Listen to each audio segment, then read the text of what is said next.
sinusuportahan nyo, sandamakmak na may kaso. Tapos tinitira nyo Tito Soto, Lacson, tapos si Trillanes, na mga walang yang senador. Ang gusto nyo suportahan, yung naglagay ng minority report, na for media, natatangatakang piluka at mahaba ang baba. Nakakalain mo, meron silang minority report. Sino yun? Si Piluka, tsaka si Hababalina. Sino nga yun? Si, ano mo na? Hindi, pangalanan mo nang idemanda ka. Di ba? Meron kayong minority report. Dapat kasi, ganito yan eh. Ang sabi nga ni Senator Lacson, anong klase yan? Binabastos nyo ang Blue Ribbon Committee. Nagtatayo kayo ng red ribbon. Ano yan, cake? Ha? May blue ribbon na nga eh. Meron kayong minority. Ano yan, red ribbon? Cake ba yan? Tanga-tanga talaga eh. Hindi, alam mo, sobrang pait kasi na nararamdaman ni Marcoleta. Bakit natin pangalan?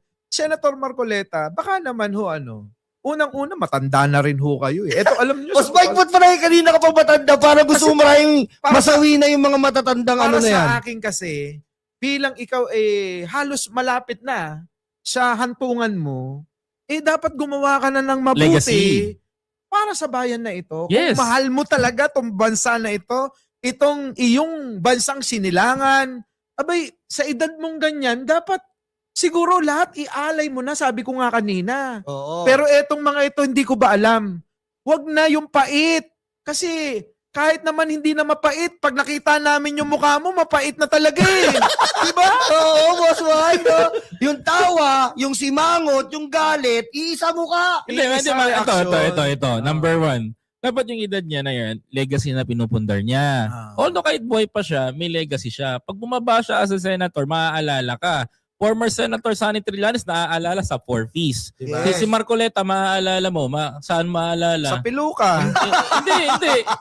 That is a joke term ng mga ng mga kababayan natin. Pero maaalala mo ba itong si Marcoleta pag bumabato? Oo. Pag hindi mo natupad yung 2,000 kuryente na sinasabi mo. Oo nga pala. Ayan na nga eh. Alam mo, sa totoo lang parang nabudol tayo eh. Oo. Sa bagay, hindi tayo. Nabudol ka? Nabudol sila. Nabudol sila. Itong mga bumoto kay Marcoleta, kapag hindi niya natupad yan sa mga susunod na mga taon, isipin nyo na binudol kayo ni Marcoleta. Talaga? Pero mo, sabi pa niya sa isang interview na napanood ko, tinanong ng isang netizen Senator, kamusta na po yung 2,000 pababa na libreng kuryente? Inaayos ko pa. Pero kapag nasa plenaryo, hindi naman nababanggit. Hindi naman napag-uusapan. Siguro, ang ipapayo natin kay Senator Marcoleta, kaysa nagiging bitter ka ang palaya kay Senator Ping dahil wala ka pang wala ka pang 2 linggo na palitan ka na. Ito kasi matindi. Wala pang 2 linggo na wala na si Marcoleta. Oo. Tapos, nung pumalit si Ping Lacson, di ba, nagalit, parang nagtampo, umalis. Sige, iniwan yung posisyon. Eto ngayon, iniisip niya siya na yung papalit. Oo. Ayaw din, pati kakampi mo, ayaw ka. Kasi nga, yung pag-iimbestiga niya medyo may one-sided. Biruin mo ba, tapikin niya si Jinggoy na, safe ka na. Dito mo na. Tama ba yun? Ngayon, eto na. Dahil nga sa ganong nangyari, itong si Marcoleta hindi naupo at pinili pa rin ng maraming mga kapwa senador niya na si Ping Lacson kasi nga may alam at may karanasan na. Ngayon, may iwasan ba natin? Sabi nga ni Isko, napanood ko nung isang araw, ako, nakalaban ni Pangulong Bongbong Marcos. Oo. Dapat maging bitter ako. Ampalaya ba? Dapat ampalaya ako. Pero hindi. Bakit? Kasi tapos na yung halalan. Dapat mag-move on na tayo at umpisa na natin magtulungan para sa ikabubuti at ikauunlad ng ating bayan. Correct. Di ba? Yun ang dapat na inuugali at kinakatwiran ng mga politikong katulad ni Marcoleta. Tama. Yung isa nga dyan, kapatid-kapatid pa. Kahit na nga iba itsura mo sa lahat ng magkakapatid, tinanggap ka, mas mahaba yung mukha mo, at tinatakwil mo yung pagmumukha mo kasi pinalitan mo, niritoke mo para mahabol mo yung mukha ng Marcos, hindi pa makamove on. Di ba? Biro mo, gumawa sila ng report. Wala doon si Chis Escudero at tumuturo pa sa ating Pangulong Bongbong Marcos. Siguro naman kahit kanino naman gawin nila, meron na mga chairman at yan ay legal na posisyon si Ping Lacson, si Senator Ping Lacson. Kabastusan naman talaga kahit saang anggulo mo tignan. Kabastusan. Kahit saang Yeah. anggulo mo tignan, Pero- triangle talaga mukha ni Amy. Bastos na Kung hindi. Hindi, pero sa gusot nila. Hindi, mga boss, mga pare, mga manonood namin, my dear Filipino people, yung awayan nila Amy at ni Ping Lacson, na yan nakikita ko dyan, si Ping talaga ang lamang na lamang. Oo. Kasi the more na pumapatol to si Amy, mas pinapakita niya yung pagiging yung downside niya. Yes. Alam mo yung kababaan mo, ay hindi ka Baba. pala marunong. Ah. Wag mo naman diretsuhin, sinabihan ko ng kababaan mo. Inaano ko lang ini-echo ko lang, baba. Hindi, in-specify mo pa sinabi ko ng kababaan mo. Oh, Ibig sige. sabihin nun, yung pagiging low-grade senator mo Oo. sa Senado. Ayan, Diba? ayan na naman kayo, sasabihin na naman nila, focus tayo sa issue, wag sa itsura. O sige, wag tayo mag-focus sa itsura. Ah. O focus tayo sa issue. Ba't nangingialam ka? Hindi ka naman kasali doon, hindi ka naman umaattend. Tapos may nasasabi ka. Tama. Wala ka na nga doon sa Blue Ribbon Committee, hindi ka umattend, nagrereklamo ka. Tama. O natawag sa'yo doon. O tapos, Kababaan. Baba. Binababa mo ang dignidad, moralidad ng Senado. Baba. palitan ko yung kababaan. Oh. Oo, kaipalan na lang. Oh. Issue yun Hmm. Palik. Biruin mo, gumawa ng sariling hearing, sariling pagre-report. Oo. Biruin mo, inunahan nga si Ping Inunahan. Lacson. Hindi, Diba kasi pag- that is strategy Mm. para malinis lahat ng kwento. Mind conditioning. Mind conditioning sa mga Pilipino. Mm. Kasi ito yung mindset nila. Kaya sila ganyan. Alam mo kung ba't umaasta? Itong mga DDS na to, itong mga DDS senators na to, kung bakit sila umaasa ng ganyan, meron mabigat yan Kasi ang alam nila, according daw sa survey, lamang sila, may publicity sila. Mm. So maniniwala ang taong bayan sa kanila. Pero hindi nila alam, yung survey po na kumakalat, mga kababayan ko, at nagpapakalat na rin na nagsasabi na si Sara Duterte daw po ay popular sa mga Pilipino. Ito ang totoo doon. Sasagutin Yung ko rin survey yan. na kumalat na na yan, hindi yaan ginanap sa Visayas at sa Luzon. Tama. Certain parte lang po ng Mindanao. For example, nagtanong po sila sa 1,500 na tao, automatic, taga Mindanao. Tama. Dalhin nyo po yung survey sa Visayas. Dalhin nyo po sa Luzon. Paabutin natin hanggang Batanes. Tingnan natin kung merong 35% na makukuwang boto itong si Sara Duterte. Sasagutin ko yan. Oh. Eto, para maliwanagan kayo. Kayong dalawa sa manonood at yung ating mga kasama rito. Mm. Alam mo, sabi ko nga, meron silang gagawin sa katapusan na malawakan daw na Kilos protesta. Convoy rally, ganon. Kasi kailangan nilang gawin yon na kunin yung loob ng mga tao para masabi nila na, dapat ipalit natin si Sara kasi mataas ang kumpiyansa ng mga tao rito. Mataas ang tiwala. Ganon yon. Mm. Pero, ito yon.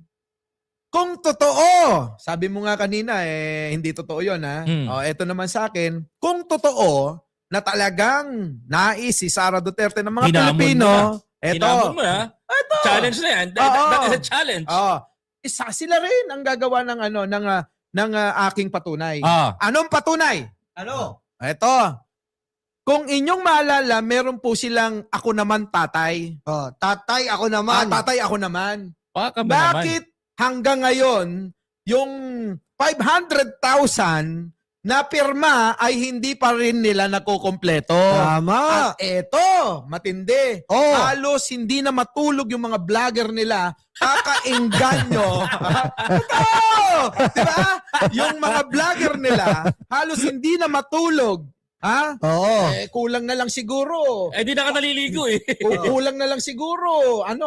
Salangan ni Bastilla mga yan Tingnan nyo, bakit hindi pa rin nila nakukumpleto yung pirma na nais nila kung talagang maraming may gusto at mataas ang tiwala ng tao kay Sara Duterte, 10 ng kulto nila. Alam mo, Kasama Boss nino. Mike, as of the moment, 12,000 pa lang ang nabibiktima nila at trending yan trending yan sa social media kasi pati po mga kabataan 7, 8 years old pinapapirma. Kasi nga desperado na. Desperado na nilang na mapakita na mabuo daw nila yung pirma. 1 million na pirma. Putek baka tayo nga 500,000 nga lang eh. 500. Tayo nga baka magpapirma tayo Labanin natin yan Tay, dyan ka na lang. Baka mapuno Diba, Boss Mike? Tama. Antayin nyo. Magpapaikot kami kasama ng mga sakyan ni Boss Mike. Tay, dyan ka na lang. Tay, dyan ka na lang. Signature Tay, dyan ka campaign. na lang. Diba? Pero para sa lahat po ng mga kababayan natin, wala akong magagawa yung pirma na yan.